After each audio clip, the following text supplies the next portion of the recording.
This is HRS TV, and I'm Ambrose Panico. Happy to welcome everybody and announce our new segment called EPNomics, the business of EP, where our primary goal is to look at kind of navigating the intersection of timely, high quality, cost effective patient care. There's a lot of things happening in medicine, a lot of things happening in electrophysiology. We have some really good opportunities here to impact care moving forward. So, with that, I'd like to welcome our two guests tonight. Got Dr. Vijay Swarup and Dr. Sudarone Thihalolipavan, both from Arizona Heart Rhythm Center, to the HRS TV broadcast tonight. So, Dr. Swarup and Dr. T, welcome. Thank you for having me. Thank you for inviting us, Ambrose. So, a lot of things, happening in the world of medicine, in the world of electrophysiology. And if we look at kind of where things are probably heading in the future, we really are worried about cost containment, cost effective, high quality care, and being able to provide that to patients in a timely manner. So a lot of stuff happened in the last 5 years, namely a large worldwide pandemic, which forced us to learn a lot about the things that we do and take for granted every day. One of those things was the ability to deliver electrophysiology care throughout the procedures that we perform. And so during the pandemic, a lot of individuals started performing these outside of the hospital setting, you guys included. So Dr. Swarup, I'd like to first ask you kind of how that process began for you guys and where you kind of started.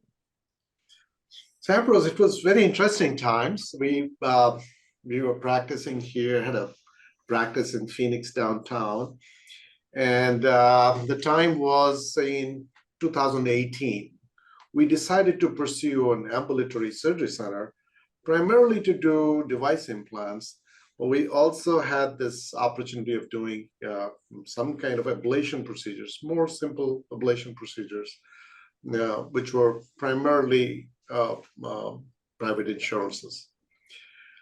So then what happened, the pandemic struck, and we couldn't do any procedures which were really needed in the hospital. The hospital had shut down. So we were anticipating a big backlog, not able to provide service. When we got this designation of hospital without walls in the first few weeks of the pandemic, they basically wanted us to work like a hospital. And that allowed us to do all these procedures. And slowly, initially, we started with, we'd already done some simple ablations. And with the onset of pandemic, we were doing slowly all kinds of ablation procedures. So, and then we got very comfortable. And then the complexity of the procedures didn't matter. We sometimes preferred to do patients in the ASC setting.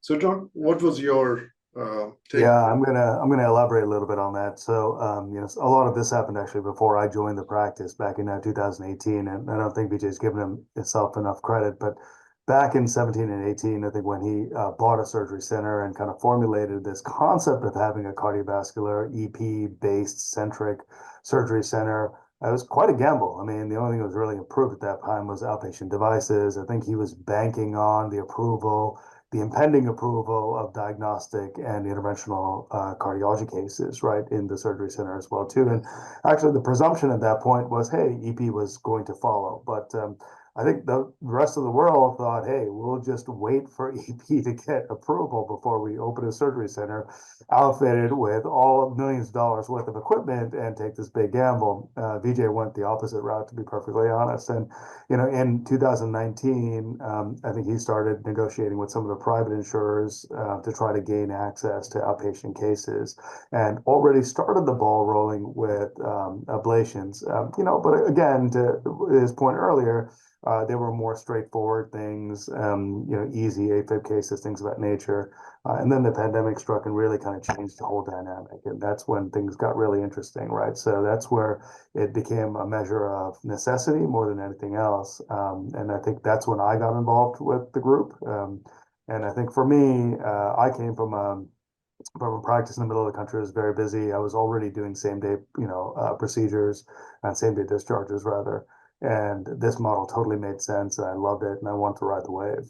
And so, it was quite the story. And I think a lot of it was extreme foresight. Some of it was just being there at the right place at the right time. And honestly, a lot of it was just being diligent and, looking at Medicare rules, right? And taking advantage of what the pandemic and the CMS really had to offer in a time of need for patients. And I'll be honest, I mean, we loved it. Our patients now look back at it and say, "Oh, geez, can we go back?"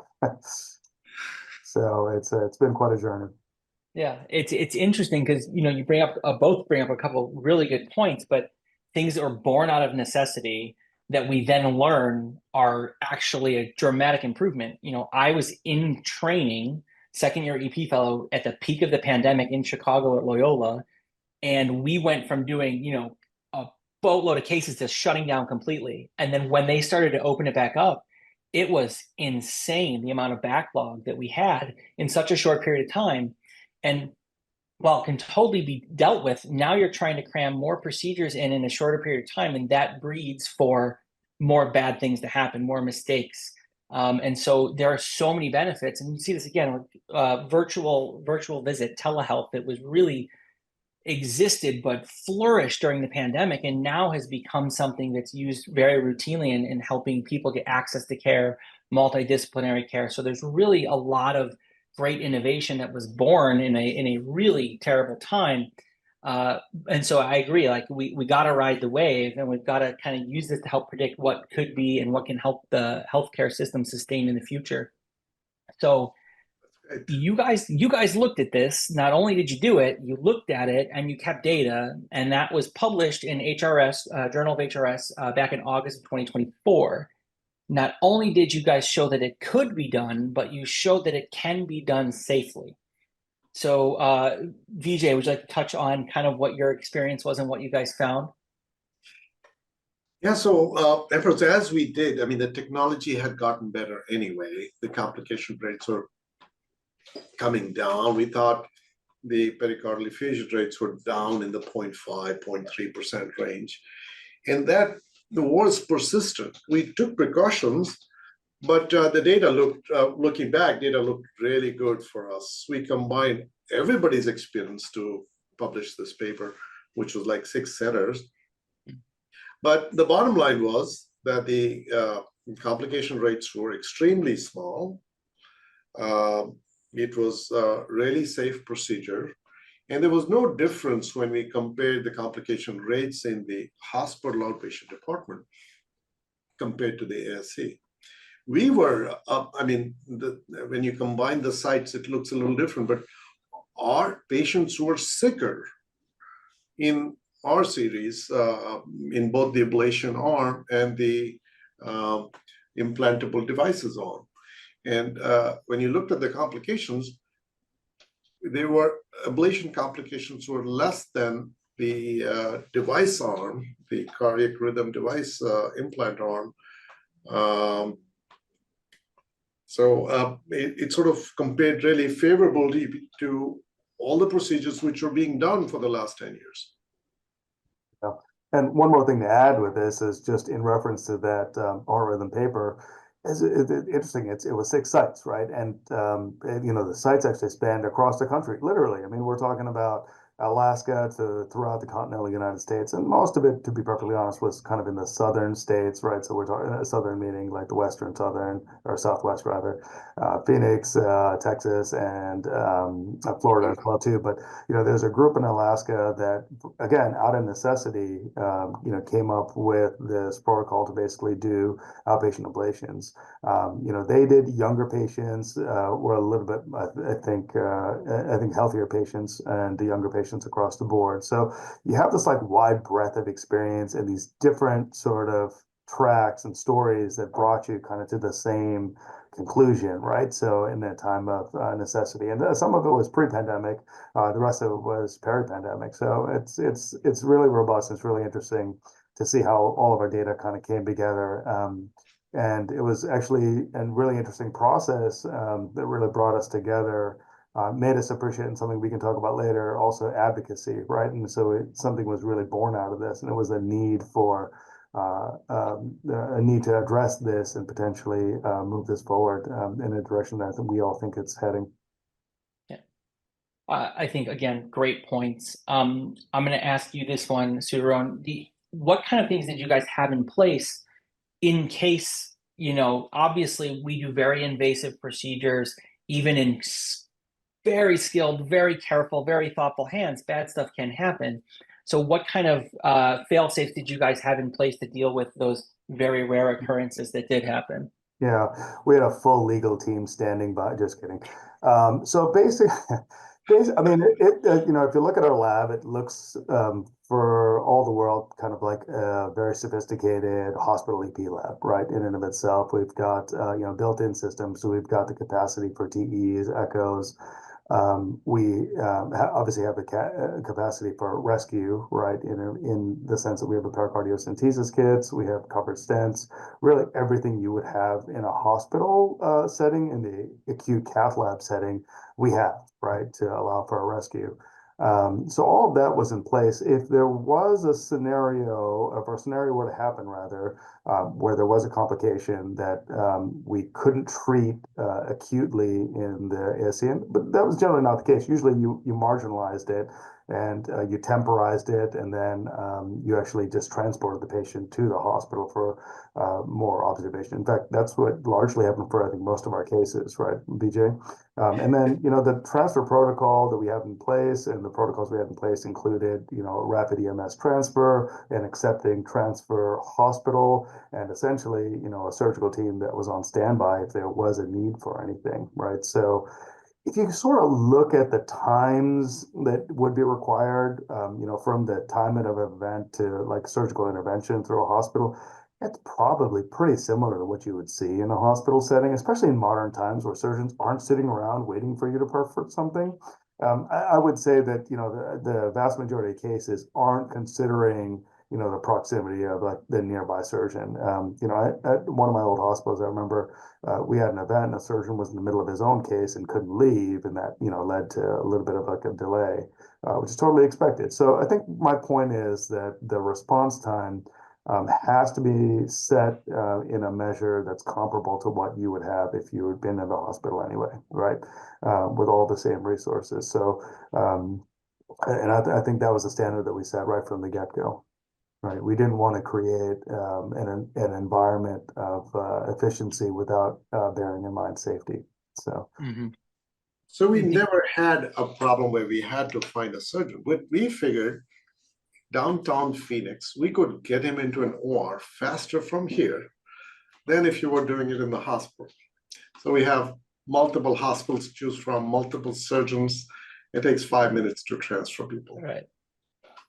And I think that's really it, right? I mean, there's the theory of what could happen, and then there's the reality of what actually does happen. right. Because these procedures are happening routinely at hospitals that basically have that exact same backup in the hospital, right? I mean, that same response time, the same things that need to get put in motion. So it's really not that dramatic of a difference as it may seem, at least conceptually.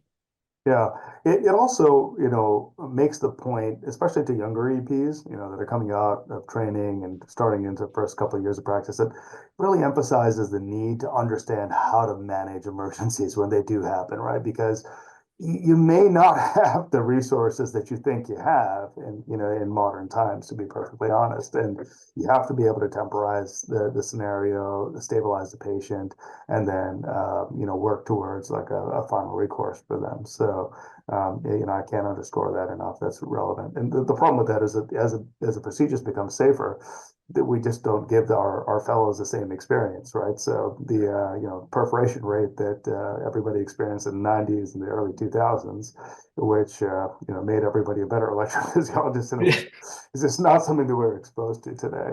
So. It's almost like we need to cross-train EP fellows in interventional labs to have that experience, That's right. So, Vijay, I'm going to ask you, with all of the things potentially in the future, what do you see as the biggest potential benefits of being able to do this in an ASC setting, when and if it does get approved for that?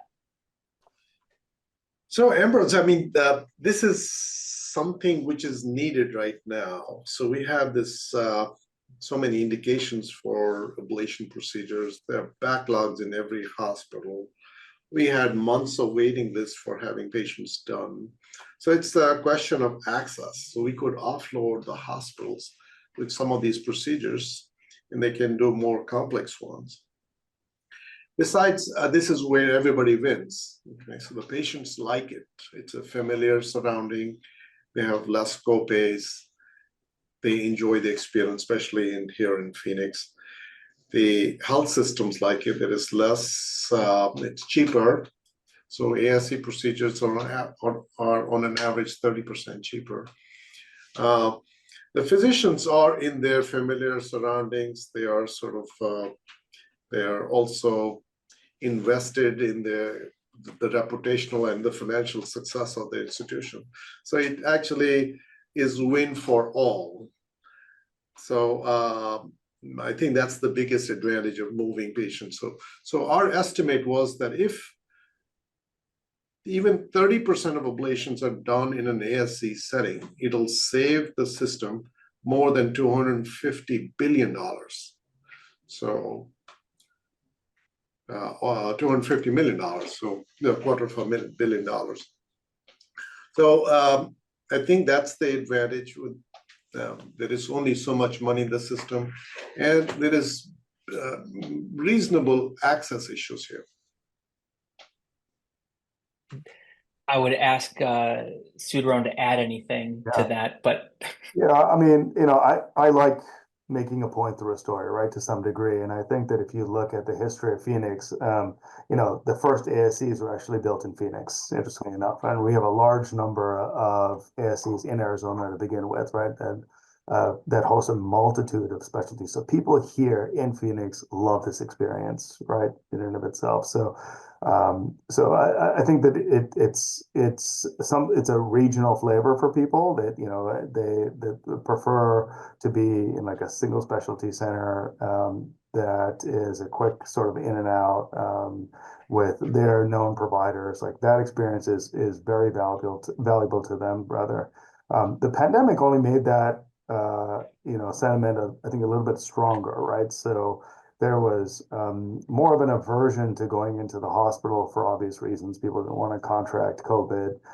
People wanted to stay in closer settings. We did all the necessary testing during the pandemic to make sure that we didn't co-infect patients. And so that is truly what I think made this a much more palatable experience for our patients. But I think it was also really received well in this community, right, and in this state. Vijay did a great job of outlining the economics of it. I mean, there is no doubt that the economics make sense. And just to add to this, I mean, in pandemic and beyond, we've had Canadians kind of fly into Arizona and just to pay cash, just to do procedures in an outpatient setting because they understand the economics of this, right? So and the timeliness and everything else is kind of associated with it. So I think that there's multiple points of evidence here that kind of point to why this model should be sustainable in the future. Is it for every EP and every patient? Maybe not. Is it regional? Possibly, but we think that this is here to stay. Yeah, couldn't agree more. And I think that a lot of those very, very key points, right? Access, patient access, timely procedures, efficiency, cost effectiveness, cost containment. This is what the system needs, and we have to get there. And I think that that's kind of the last thing I want to touch on with you guys before we conclude the segment is we're putting physicians in a very uncomfortable position that a lot of us don't really like to be, and that is advocacy, advocating for ourselves, advocating for our patients. It's not what we went to school and trained to do, but it's a huge part of what we do every day. And so I think that, you had alluded to this earlier, Sudarone, that this is something that we need. This is something that was also born out of the pandemic, but we need to be those advocates. We need Heart Rhythm Society, continued advocacy, Heart Rhythm advocates, and all of these things we need to work together to ultimately move towards a much more sustainable system. Yeah, and so here's a story, right, with kind of what happened and what transpired. As we try to navigate with CMS, right, and approving these outpatient ablation codes, remember the background here is that typically when you're arguing for an experience, there's very little data to, live real world data of that experience to substantiate the request. In this case, it's actually quite the opposite. By virtue of the pandemic and by virtue of the private, insurance experience, we have data. It's robust. It's very good, and it's only going to get better, right, as the technology gets better in and of itself. So, I think that's the mentality that we have, and that's the persuasion that has motivated us to essentially get to this point where we have leaned on advocacy more now than we ever have in the past, right? And so that's why advocacy matters the most, is because here we are with data, with peer-reviewed articles, with technology and a field that's going in this one direction, and we need the rest of the world, including CMS, to kind of appreciate that, right, at the end of the day. Yeah, we have to learn from our interventional colleagues. They did it before the end of the pandemic. They didn't have that luxury. Yeah. They're 5 years ahead of us. And I mean, if you look at the safety of the procedures, I think our procedures are way safer overall. So we need to catch up or sort of do more towards advocacy for our own field. Yeah, and generally speaking, your point is well taken. Physicians in general are just not advocates. We're too busy. We are advocates. We're advocates for our patients. We're advocates for our staff. We're advocates for humanity as a whole, but we don't advocate for ourselves, right? And that's, the large issue here at the end of the day. And I think we really have to change, that working philosophy. And I think we all need to be more involved, regardless of whatever format that takes. Couldn't agree more. We've got to be the change we want to see happen, right? So with that, I thank you both for joining me. Fantastic conversation. I really appreciate it. So look forward to having you guys on another segment as this kind of unfolds moving forward, and seeing you around the neighborhood since we're all local. So with that being said, I'll go ahead and sign off. This is HRS TV. I'm Ambrose Panico. You can find more content like this on our YouTube channel, and don't forget to follow us on social media.